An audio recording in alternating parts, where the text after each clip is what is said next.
अस्सलाम वालेकुम नाज़रीन ग्रामी, यहाँ पर आपके साथ बहुत बड़ी और अहम ख़बर शेयर करेंगे। जी हाँ दोस्तों, मोहम्मद आमिर के हवाले से बाबर आज़म का एक बड़ा बयान सामने आ चुका है। जी हाँ दोस्तों, वेस्ट इंडीज़ के ख़िलाफ़ सीरीज़ में मोहम्मद आमिर को पाकिस्तान की इंटरनेशनल क्रिकेट टीम में शामिल किया जाएगा या नहीं, बाबर आज़म ने बता दिया है। आइए आपको भी बताते हैं।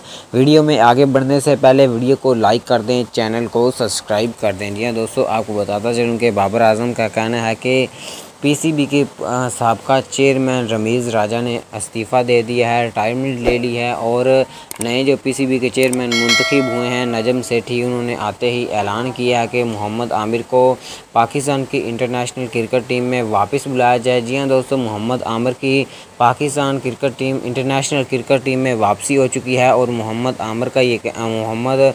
आमिर के हवाले से बाबर आज़म का ये कहना है कि वो वेस्ट इंडीज़ के ख़िलाफ़ पाकिस्तान स्क्वाड का हिस्सा भी बनेंगे और आपको खेलते भी नज़र आएंगे।